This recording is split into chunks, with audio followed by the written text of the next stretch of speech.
வணக்கம். இன்றைய முக்கிய செய்திகள். மத்திய ரயில்வே மற்றும் நீர்வளத்துறையின் இணையமைச்சர் சோமண்ணா புதுச்சேரி ரயில் நிலையத்தில் இன்று ஆய்வு மேற்கொண்டார். புதுச்சேரி ரயில் நிலையத்தில் மேற்கொள்ளப்பட்டு வரும் மேம்பாட்டு மற்றும் புதுப்பிக்கும் பணிகளின் வரைபடத்தை பார்வையிட்டு விவரங்களை கேட்டறிந்தார். தொடர்ந்து சிசிடிவி அறை மற்றும் ரயில் நிலையத்தை ஆய்வு மேற்கொண்டவர் ரயில் நிலைய வளாகத்தில் உள்ள கடையை பார்வையிட்டு ஊனமுற்றோர் மற்றும் சுய உதவி குழுவை சார்ந்த பெண்களுக்கு கடைகளை ஒதுக்கவும் அறிவுறுத்தினர். ஆய்வின் பொழுது சபாநாயகர் செல்வம், உள்துறை அமைச்சர் நமச்சிவாயம், மாநில பாஜக தலைவர் செல்வ கணபதி எம்பி, தென்னக ரயில்வே கூடுதல் பொது மேலாளர் கௌஷல் கிஷோர், தலைமை கணக்கு அதிகாரி அமித்குமார் மன்வால், திருச்சி கோட்ட மேலாளர் அன்பழகன் உள்ளிட்ட அதிகாரிகள் உடன் இருந்தனர். ஆய்வைத் தொடர்ந்து செய்தியாளர்களிடம் பேசியவர் 140 ஆண்டுகள் பழமையான புதுச்சேரி ரயில் நிலையத்தை மாதிரி ரயில் நிலையமாக மாற்றுவதற்காக ரூபாய் 93 கோடியில் பணிகள் நடைபெற்று வரும் நிலையில் 1 ஆண்டுக்குள் பணிகள் முடிவடையும் என தெரிவித்தவர், புதுச்சேரி ரயில் நிலையம் தூய்மையாக உள்ளது, மகிழ்ச்சி அளிப்பதாகவும் மேலும் கூடுதல் கவனம் செலுத்த வேண்டுமெனவும் அறிவுறுத்தினார். தொடர்ந்து பேசியவர், மத்திய அரசு ரயில்வே துறைக்கு முக்கியத்துவம் அளித்ததன் பேரில் 10 ஆண்டுகளில் ரயில்வே துறையில் பல்வேறு சாதனைகளை புரிந்துள்ளதாகவும் தெரிவித்தார். புதுச்சேரி மாநில முதலமைச்சர் ரங்கசாமியின் பிறந்த நாள் வரும் 4ஆம் தேதி கொண்டாடப்பட உள்ள நிலையில் அவரது பிறந்த நாளை முன்னிட்டு கதிர்காமம் தொகுதியில் 10 மற்றும் 12ஆம் வகுப்பு பொதுத் தேர்வில் அதிக மதிப்பெண் எடுத்த மாணவர்களை கௌரவிக்கும் விதமாக விழா தனியார் திருமண நிலையத்தில் நடைபெற்றது. இதில் மாநில முதலமைச்சர் ரங்கசாமி கலந்து கொண்டு மாணவர்களுக்கு தங்கம் மற்றும் வெள்ளி காசுகளுடன் சான்றிதழ்களை வழங்கி பாராட்டினர். தொடர்ந்து மாணவர்கள் மற்றும் பெற்றோர்களிடையே விழாவில் பேசிய முதலமைச்சர் ரங்கசாமி, புதுச்சேரியில் புதிய தொழிற்சாலைகள் தொடங்கப்பட்டு படித்த இளைஞர்களுக்கு வேலை வழங்க அரசு நடவடிக்கை எடுத்து வருவதாகவும், மாநில அரசு சார்பில் மாதந்தோறும் ஒவ்வொரு குடும்பத்திற்கும் குறைந்தபட்சம் ரூபாய் 5000 அவர்களது வங்கிக் கணக்கில் செலுத்தப்பட்டு வருகிறது என தெரிவித்தவர், மக்களுக்கான நலத்திட்டங்களை அரசு குறையில்லாமல் செய்து வரும் நிலையில் சட்டமன்ற கூட்டத்தொடர் முடிந்த பின்னர் ரேஷன் கடைகளை மீண்டும் திறந்து மக்களுக்கு இலவச அரிசி வழங்கப்படும் என்றும், இதேபோல் மானிய விலையில் பருப்பு, சமையல் எண்ணெய் உள்ளிட்டவை வழங்க நடவடிக்கை எடுக்கப்பட்டு வருவதாகவும் தெரிவித்தார். புதுச்சேரி மாநில பாரதிய ஜனதா கட்சி தலைமை அலுவலகத்தில் செய்தியாளர்களை சந்தித்த மத்திய ரயில்வே மற்றும் நீர்வளத்துறை இணையமைச்சர் சோமண்ணா, புதுச்சேரியில் ரயில்வே மேம்பாடு தொடர்பாக முதல்நிலை கவனம் செலுத்துவோம். புதுச்சேரி பட்ஜெட்டில் புறக்கணிக்கப்பட்டதாக கூறுகின்றீர்கள். ஏற்கனவே ரயில்வே திட்ட பணிகளுக்கு நிதி ஒதுக்கி பணிகள் நடக்கின்றது. வேளாண் துறை, சுற்றுலா, கல்வி என பல துறைகளில் நிதி ஒதுக்கப்பட்டுள்ளது. இதில் சுற்றுலாத்துறைக்கு ரூபாய் 148 கோடி ஒதுக்கப்பட்டுள்ளது. புதுச்சேரிக்கு வந்தே பாரத் ரயில் வருமா என கேட்கிறீர்கள். வந்தே பாரத் ரயில் பெட்டிகள் பற்றாக்குறையாக உள்ளன. அதற்கான பணிகள் விரைவுபடுத்தப்பட்டுள்ளன. புதுச்சேரிக்கு தேவையான திட்டங்கள் விவரமும் அதிகாரிகளிடம் கேட்டுள்ளேன். இன்னும் 2 மாதங்களில் புதுச்சேரி வந்து 2 நாட்கள் தங்கி ஆய்வு செய்வேன். புதிய ரயில் சேவைகள் புதுச்சேரியில் இருந்து தொடங்க ஆராய்ந்து நடவடிக்கை எடுக்கப்படும். கர்நாடகத்துக்கு கிடைக்கும் திட்டங்கள் போன்றே புதுச்சேரிக்கும் கிடைக்க நடவடிக்கை எடுக்கப்படும். முக்கியமாக புதுச்சேரி வில்லியனூர் திண்டிவனம் ரயில் பாதை ரூபாய் 740 கோடி திட்டப்பணிகள் தொடங்கியுள்ளோம். ஏஎஃப்டி மில் அருகே ரூபாய் 75 கோடியில் 4 வழி ரயில்வே மேம்பாலம் அமைக்க ஆகஸ்ட் 24 டெண்டர் விடப்படும். புதுச்சேரி கடலூர் ரயில் பாதை திட்டம் சர்வே பணிகள் நடந்து வருகின்றது. முழு திட்ட அறிக்கை தயாரிக்கப்பட உள்ளது என்று குறிப்பிட்டார். மேலும் மேகதாது அணை விவகாரம் தொடர்பாக 2 மாநிலமும் சுமூகமாக பேசி தீர்வு காண மத்திய அரசு நடவடிக்கை எடுக்கும் என்றார்.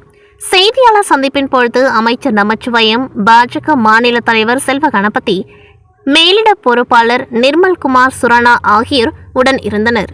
உலக நன்மை வேண்டி புதுச்சேரியில் மிகவும் பிரசித்தி பெற்ற அருள்மிகு கதிர்வேல் சுவாமிகள் தேவஸ்தானம் சார்பில் பால்குடம் ஊர்வலம் நடைபெற்றது. கதிர்வேல் சுவாமிகள் தேவஸ்தானத்திலிருந்து 300க்கும் மேற்பட்ட பெண் பக்தர்கள் தலையில் பால்குடங்களை சுமந்து கொண்டு பல்வேறு வீதிகள் வழியாக சென்று அருகில் உள்ள அருள்மிகு கங்கையம்மன் ஆலயத்தை அடைந்தனர். தொடர்ந்து பக்தர்கள் சுமந்து வந்த பால்குடங்களில் இருந்த பாலை அம்மனுக்கு அபிஷேகம் செய்து வழிபட்டனர்.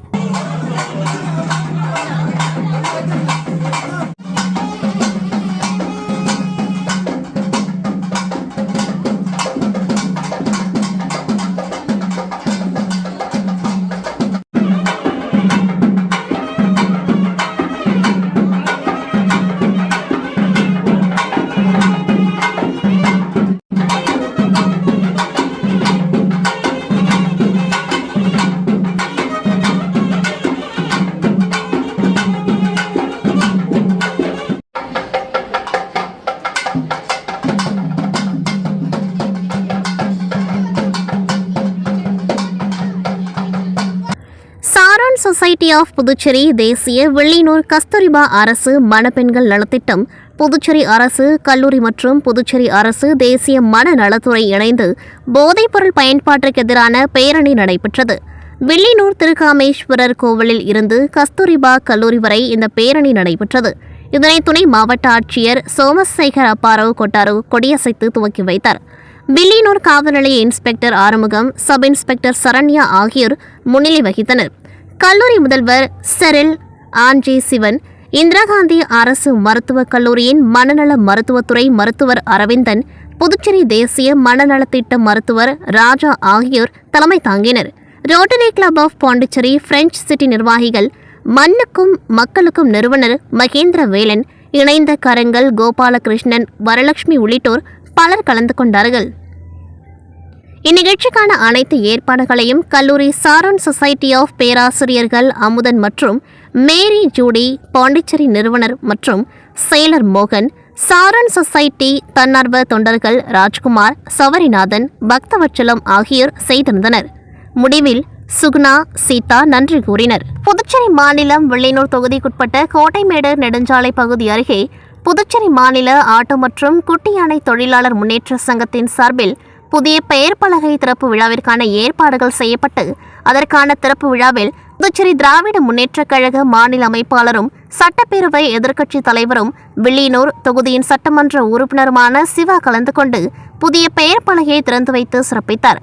மேலும் இந்நிகழ்ச்சியில் கலந்து கொண்ட தொழிற்சங்க பொறுப்பாளர் சம்பத், ஆலோசகர் சக்திவேல், அண்ணா அடைக்கலம், அங்காளன், முரளி, மிஷல், இமானுவேல், ஸ்ரீனிவாசன், ராஜேந்திரன், குறிஞ்சிநாதன், காயரோகன், சிவகுமார், ஐயனார், நந்தகோபால், திமுக நிர்வாகிகள், தொகுதி செயலாளர் மணிகண்டன், பொதுக்குழு உறுப்பினர்கள் ராமசாமி, செல்வநாதன், தர்மராஜ், அவைத்தலைவர் ஜலால் அனீஃப், வர்த்தக அணி அமைப்பாளர் ரமணன், விவசாய அணி அமைப்பாளர் குலசேகரன், வர்த்தக அணி துணை அமைப்பாளர் சரவணன், ஆதி திராவிட அணி துணை அமைப்பாளர் காளி, இலக்கிய அணி துணை அமைப்பாளர் கலிமுல்லா, ஆதி திராவிடர் அணி தலைவர் பழனிசாமி, தொகுதி செயற்குழு உறுப்பினர் சுப்பிரமணியன், கேவிஆர் ஏழுமலை மற்றும் ராஜி, ஹரிகிருஷ்ணன், வெங்கடாச்சலபதி, கலியமூர்த்தி, வீரகண்ணு, கார்த்திகேயன், சொக்கலிங்கம் உட்பட பலர் கலந்து கொண்டார்கள்.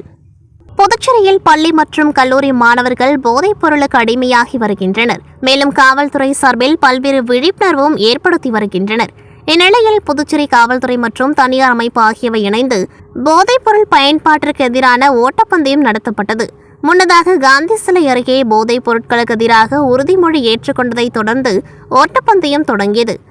இதனை முதுநிலை காவல் கண்காணிப்பாளர் நாரா சைதன்யா கொடியசைத்து துவக்கி வைத்தார். இதில் காவல்துறை உள்ளிட்ட 300க்கும் மேற்பட்டோர் பங்கேற்று விழிப்புணர்வு ஏற்படுத்தினர். கடற்கரை சாலையில் உள்ள காந்தி சிலையில் தொடங்கிய ஓட்டமானது அஜந்தா சதுக்கம், காமராஜர் சதுக்கம், அண்ணா சதுக்கம் வரை சென்று மீண்டும் காந்தி சிலை வரை சுமார் 5 கிலோமீட்டர் ஓட்டம் நடைபெற்றது.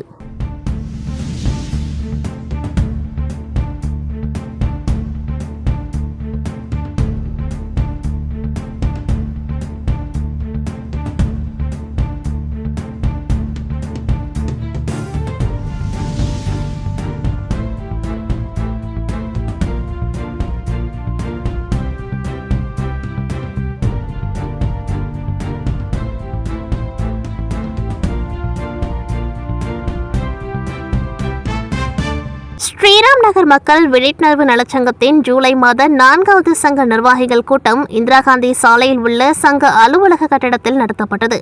இதில் ஸ்ரீராம் நகரில் உள்ள குறைகளை பற்றி நிர்வாகிகளும் அப்பகுதி மக்களும் கூறினார்கள். அதற்கு நமது சங்கம் வெகு விரைவில் நடவடிக்கை எடுக்க இருப்பதாக தெரிவிக்கப்பட்டது. மேலும் இன்று நடந்த நிர்வாகிகள் கூட்டத்தில் சங்க தலைவர் ஜோ அற்புதராஜ், ராஜு, பொன் செந்தில்குமார், பால்வண்ணன், திவ்யா, பலராமன், ராமலிங்கம், சந்திரன், ரீரோ, ஐயப்பராஜ், ஜெயக்குமார், திருமால், தேவநாதன், மேகநாதன், ஆனந்த், தேவராஜ்லு, முனுசாமி உட்பட சங்க நிர்வாகிகள் மற்றும் அப்பகுதி மக்கள் கலந்து கொண்டு வரும் காலங்களில் ஸ்ரீராம் நகர் பகுதியில் தீர்க்கப்பட வேண்டிய மக்கள் அன்றாட பிரச்சினைகள் மற்றும் அடிப்படை வசதிகள் குறித்து விவாதித்தனர். இறுதியாக சங்க தலைவர் அற்புதராஜ் நன்றி கூறினார். இத்துடன் செய்திகள் நிறைவடைகின்றது. நன்றி, வணக்கம்.